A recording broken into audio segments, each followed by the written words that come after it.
My husband booked a Hawaii trip for his whole family, but forgot to include me. I found out about the Hawaii trip by accident when my 8-year-old daughter Mia came running into the kitchen asking if she could bring her new swimsuit to Hawaii next month. I had no idea what she was talking about until she showed me the group text on her iPad that my husband Steve had included her in about the family vacation he was planning. There were flight confirmations for Steve, both our kids, his parents, his sister Rachel and her husband, even his brother, who he hadn't talked to in 2 years. 7 tickets to Maui for 10 days. My name wasn't anywhere. When Steve got home, I asked about Hawaii and watched him turn white. He started stammering about how he thought he'd told me and it was just a miscommunication. Then he changed his story to say he was planning to tell me but wanted it to be a surprise. When I pointed out everyone else knew, he said he must have forgotten to add me when booking and he'd fix it right away. But when he called the airline, suddenly the flights were fully booked and he couldn't add another ticket. How convenient.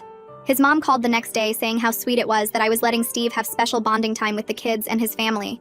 That's when I realized this was deliberate. Steve had told them I was choosing to stay home.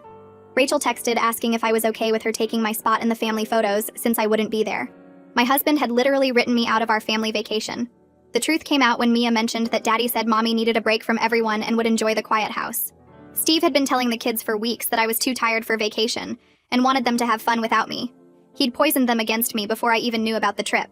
When I confronted him again, he finally admitted he thought I'd been too negative lately, and the family deserved a fun trip without my mood bringing everyone down. My mood? I'd been working 60 hours a week at the insurance company while he'd been unemployed for 6 months playing video games. But sure, I was the problem.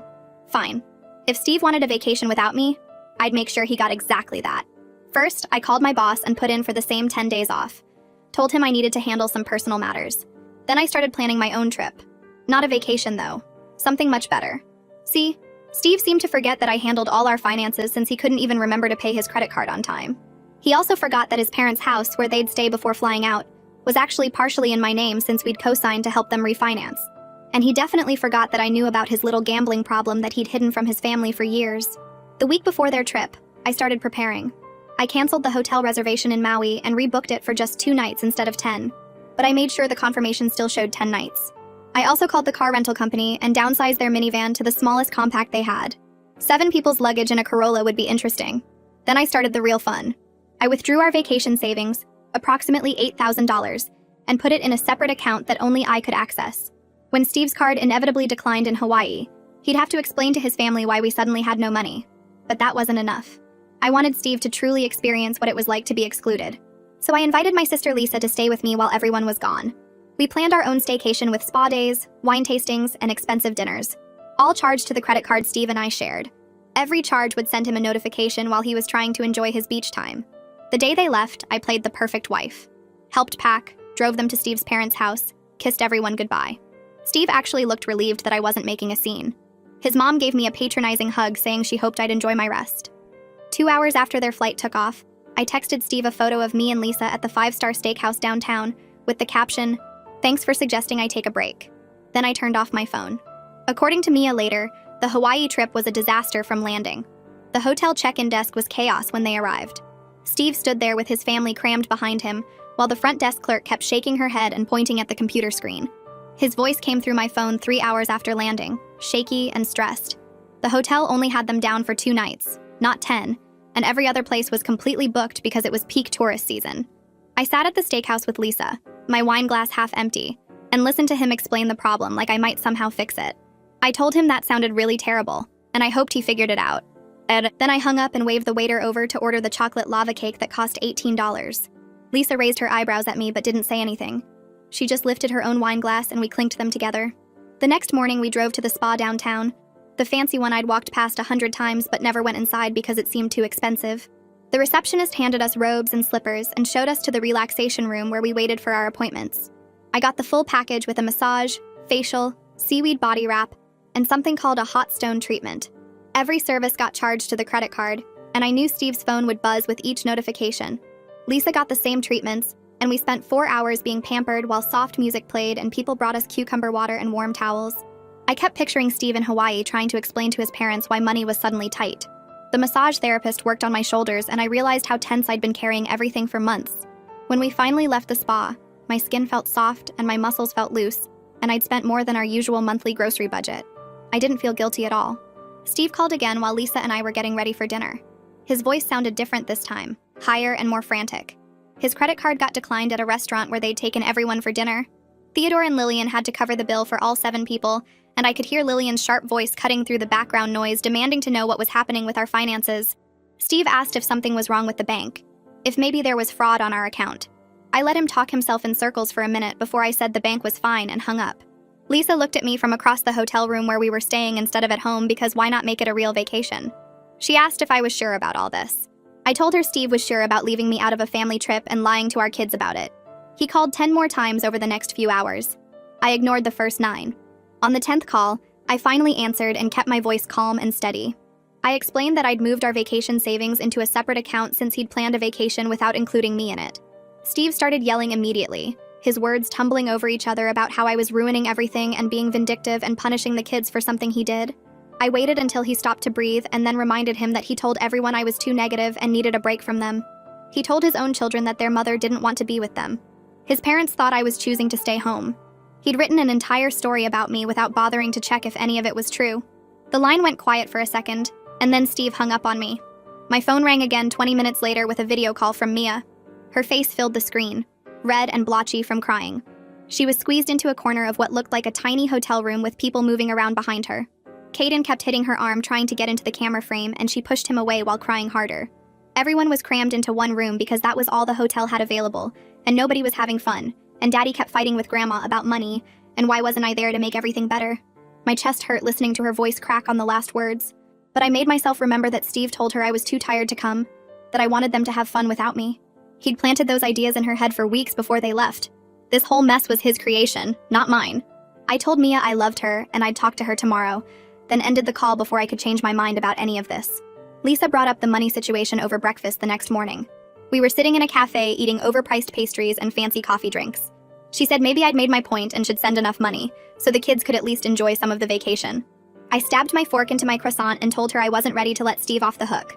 We went back and forth about it, her voice getting sharper each time she pointed out that Mia and Caden were suffering too. I reminded her she'd supported this plan when I first explained it. She said she supported making Steve face consequences, not making my kids miserable in Hawaii. The argument ended when I threw down money for the bill and walked out of the cafe. She followed me to the car, but we didn't talk much the rest of the day.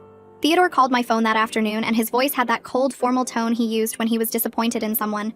He said Steve had explained the whole situation to him, how I was holding their vacation hostage over a simple misunderstanding.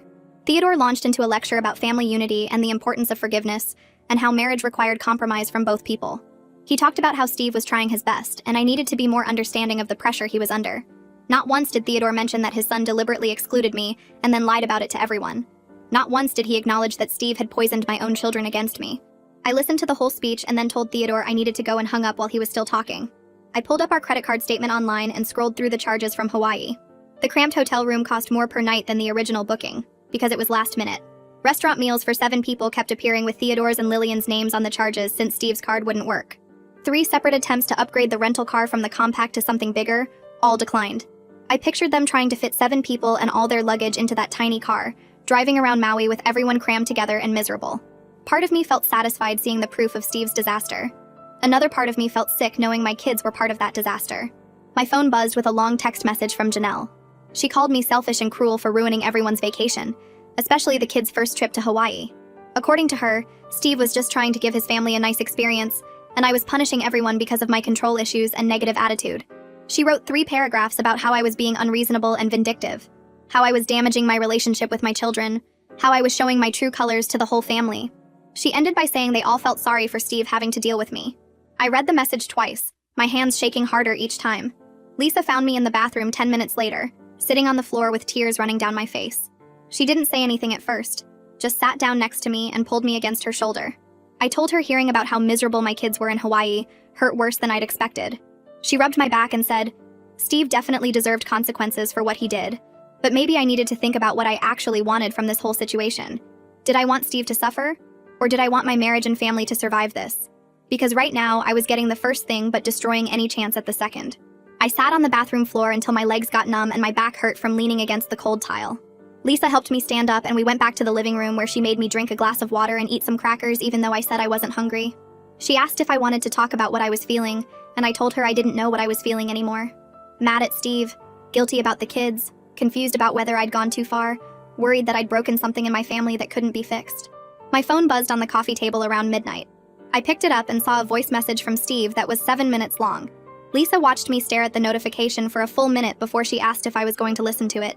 I pressed play and put it on speaker. Steve's voice came through rough and tired, like he'd been crying for hours. He said he was recording this at 2 a.m. Hawaii time, and everyone else was finally asleep in their cramped hotel room. He started by saying he was wrong about everything, and he'd been lying to himself about why he excluded me from the trip. The unemployment thing had destroyed him more than he'd admitted to anyone, including himself. He felt worthless and small, and like he was failing as a husband and father every single day. Planning the Hawaii trip with his parents' money and credit card points had been his way of trying to feel important again, like he could still provide something big and special for his family.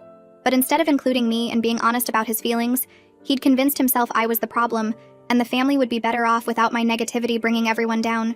He admitted he'd poisoned the kids against me by telling them I didn't want to come because I was tired of them. He said hearing Mia cry about how cramped and miserable everyone was had made him realize what he'd done to our family. He'd excluded his wife, lied to his parents and siblings, manipulated his own children, and ruined what should have been an amazing vacation because he was too proud and ashamed to admit he was struggling. His voice broke completely when he said he understood if I couldn't forgive him, and he deserved whatever I decided to do next. The message ended with him saying he loved me, and he was so sorry for everything. I sat there staring at my phone after the message finished. Lisa asked what I was thinking, and I told her I had no idea if Steve meant any of that, or if he was just panicking because the vacation was a disaster and his family was seeing him fall apart. She said that was a fair question, and I needed to figure out what I actually wanted before I responded to him. We stayed up until 3 a.m. talking about my marriage. I told her about the last 6 months of Steve being unemployed, and how I'd worked 60-hour weeks while he played video games and barely looked for jobs. I talked about how resentful I'd gotten doing everything while he did nothing, how I'd stopped telling him about my day because he never seemed interested, how we'd stopped having real conversations about anything important. Lisa listened and asked if I'd ever told Steve I was at my breaking point before all this happened. I realized I hadn't, because I'd been too busy being angry and working all the time to actually sit down and have an honest conversation with him. She pointed out that Steve excluding me was terrible, but I'd also checked out of the marriage months before without telling him how serious things had gotten.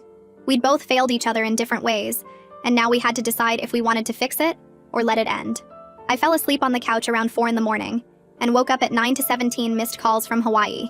3 were from Steve, 2 from Theodore, 1 from Lillian, and the rest were from numbers I didn't recognize that I assumed were other family members calling to yell at me. I ignored all of them and made coffee while Lisa took a shower. My phone rang again at 10, and this time it was Lillian calling. I almost didn't answer, but something made me pick up. Lillian's voice sounded completely different from the cold, formal tone she'd used when she called me about giving Steve bonding time. She sounded exhausted and sad and older somehow. She said she needed to talk to me about what was really happening with the Hawaii trip. I braced myself for another lecture, but instead she said she'd been watching Steve completely fall apart over the past 2 days. She'd seen him crying in the bathroom, snapping at the kids, unable to sleep or eat or enjoy anything about the vacation. Yesterday he'd finally broken down and told her and Theodore the truth about why I wasn't there. He'd admitted he deliberately excluded me and lied to everyone about me choosing to stay home because I was negative and tired. He'd confessed to telling the kids I didn't want to come because I didn't love them enough. He'd explained about losing his job and feeling worthless and trying to prove he could still provide something by planning this trip without me. Lillian said she felt terrible for believing Steve's story about me being negative and needing space. She'd called me to say how sweet it was that I was giving Steve bonding time, when really I'd been completely excluded and lied about to my own children. She apologized for not questioning Steve's version of events, and said she should have known something was wrong when he seemed so relieved I wasn't making a scene at the airport. She asked if there was any way to fix this mess, or if Steve had destroyed our marriage completely. I told her I didn't know yet, and I needed time to figure out what I wanted. She said she understood, and she hoped we could work things out, because she could see how much Steve loved me, even though he'd made terrible choices. We hung up, and I felt even more confused than before. An hour later, my phone buzzed with a video call request from Steve's phone. I answered it and saw Mia's face filling the screen instead of Steve's. She was sitting on a beach towel with her hair wet and sandy, and she looked so small and sad that my chest hurt. Caden appeared next to her, and they both looked at me with these guilty, worried faces. Mia asked if I was mad at them for going to Hawaii without me. I told her I could never be mad at her or Caden for anything Daddy planned. She started crying and said Daddy told them I didn't want to come because I didn't love them enough to take a vacation with them. She said she'd believed him because Daddy seemed so sure, and now she felt bad for not asking me if it was true. Caden said he'd been mad at me the whole plane ride for not wanting to spend time with them. Hearing my 8-year-old daughter say she thought I didn't love her enough to go on vacation broke something deep inside me. I realized Steve's betrayal went so much deeper than just excluding me from a trip. He'd actively poisoned my relationship with my own children by making them believe I'd chosen to abandon them. He'd planted doubts in their minds about whether their mother loved them. That felt worse than anything else he'd done. I told Mia and Caden that I loved them more than anything in the world, and I would always want to spend time with them no matter what anyone said. I explained that Daddy had made some bad choices about the vacation, but none of it was their fault, and they didn't do anything wrong. Mia asked why Daddy would lie about something like that, and I told her Daddy was going through some hard stuff and made mistakes, but we'd figure it out as a family. We talked for 20 more minutes about their trip and what they'd seen in Hawaii, and I tried to make them feel better about everything. After we hung up, I went to my bedroom and cried for an hour. Lisa knocked on my door around 1 in the afternoon and said she had to leave because she needed to get back to work in the morning. Before she left, she hugged me tight and said whatever I decided about my marriage, I needed to make sure Mia and Caden knew none of this was their fault. She was right, and I spent the rest of the day thinking about how to protect my kids from the damage Steve and I had done to our family. I thought about what kind of example I was setting for them by seeking revenge instead of trying to fix problems. I thought about what they'd learn about marriage and conflict from watching their parents destroy each other. I realized I'd been so focused on making Steve suffer that I hadn't thought about what my actions were teaching our children about how to handle hurt and anger. Around 6 that evening, I logged into our bank account and looked at the balance in the separate account where I'd moved our vacation savings. I thought about Steve and the kids stuck in that cramped hotel room with his parents and siblings all crammed together and miserable. I thought about Mia's face on the video call asking if I was mad at them. I thought about what Lisa had said about making sure my kids didn't remember their first Hawaii trip as the vacation where their parents' marriage exploded. I transferred $4,000 back into our shared account, enough to cover a decent hotel for the remaining 5 nights, and some activities for the kids, and decent meals for everyone. It wasn't about forgiving Steve or letting him off easy. It was about making sure my children had at least some good memories from this trip, instead of just remembering everyone being cramped and fighting and miserable. I kept the other $4,000 in my separate account, because I still didn't trust Steve completely, and I wanted to make sure I had money he couldn't access if things got worse. 20 minutes after I transferred the money, my phone rang with Steve's number. I answered and heard him sobbing so hard he could barely talk. He kept saying thank you over and over and asking if this meant I was willing to work things out. I cut him off and told him we needed to have some serious conversations when he got home. I said we needed marriage counseling and he needed to tell his entire family the complete truth about why I wasn't invited and what he'd told the kids about me. I said I needed to see real changes in how he handled our relationship and our finances and his job search. I told him I wasn't promising to forgive him or stay married to him, but I was willing to try counseling and see if we could fix what he'd broken. Steve agreed to everything immediately. He said he'd tell his family the whole truth today, and he'd find a counselor as soon as they got home, and he'd do whatever it took to prove he could change. I wondered if he actually meant it, or if he was just saying what I wanted to hear because he was desperate and embarrassed. I told him I'd talk to him when he got home and hung up before he could say anything else. 2 hours later, Steve texted me that he'd moved the family to a better hotel with actual rooms for everyone, and they were going to try to salvage the last few days of the trip. He sent photos of Mia and Caden finally smiling at the beach building sandcastles and playing in the waves. They looked happy and relaxed for the first time since they'd left, and I felt relieved that at least they'd have some good memories from Hawaii. My phone buzzed with a text from Janelle that was much shorter than her previous angry message. She said Steve had confessed everything to the whole family, and they were all shocked he'd lied so much about the situation. She apologized for calling me selfish and cruel without knowing the full story. The apology felt more like something she had to send, because Steve told her to, rather than something she actually meant, but I appreciated it anyway. I spent the next 4 days working normal hours for the first time in months. I left the office at 5 instead of 8 or 9, and I didn't check my email after dinner. I went to the gym and met a friend for coffee and cleaned out my closet, and did all the things I never had time for when I was working 60-hour weeks. I thought a lot about what I actually wanted from my life and my marriage. I realized I'd been so busy being the responsible one and resenting Steve's unemployment that I'd never told him how close I was to my breaking point before any of this happened. I'd let the resentment build up for months without having honest conversations about how overwhelmed and angry I felt. Steve excluding me was terrible and unforgivable in a lot of ways, but I'd also failed to communicate how serious our problems were before they exploded. We'd both made mistakes, and now we had to decide if we wanted to fix them or give up. The day Steve and the kids were supposed to come home, I cleaned the whole house and made their favorite dinner and tried to prepare myself for whatever happened next. I heard the car pull into the driveway at 6 and my stomach twisted into knots. The front door opened and Mia ran inside first. She dropped her backpack and ran straight to me crying and saying she was sorry for believing Daddy when he said I didn't want to come. I picked her up even though she was getting too big for me to carry easily and held her tight against my chest. I told her I would always want to be with her no matter what anyone said, and she didn't have anything to apologize for. Caden hugged my legs, and Steve stood in the doorway with all the luggage looking tired and scared and uncertain. The atmosphere felt awkward and tense, like we were all walking on broken glass trying not to make things worse. I put the kids to bed early that night and came back downstairs to find Steve sitting at the kitchen table with his hands folded in front of him. He looked up when I walked in, and I could see he'd been crying. I sat down across from him and waited for him to start talking. He took a deep breath and told me he'd been struggling with depression ever since he lost his job 6 months ago. He said every morning he woke up feeling worthless because he couldn't provide for his family anymore. He explained that he'd been using credit card points he'd saved up for years, plus money his parents offered to contribute to plan the Hawaii trip, because he wanted to feel important again. He wanted to prove he could still do something big and meaningful for his family even though he wasn't working. I listened without interrupting while he talked about feeling like a failure every time I left for work, and he stayed home playing video games. He admitted the trip planning made him feel competent and necessary for the first time in months. Then he looked at me and said, excluding me was the worst thing he'd ever done to anyone. He said lying to the kids about why I wasn't coming was unforgivable, and he understood if I couldn't get past it. I told him I understood what it felt like to struggle and feel worthless, but that didn't excuse what he did to me. I said he excluded me from my own family and turned our children against me, and I didn't know if our marriage could survive that kind of betrayal. He nodded and said he'd do anything to fix this, but he knew it might be too late. We sat there in silence for a long time before I finally went upstairs to bed alone. The following week, we had our first marriage counseling appointment with a woman named Dr. Patterson who came highly recommended. I expected her to take my side immediately when I explained what Steve had done, but instead she asked us both hard questions about how we communicate and handle conflict.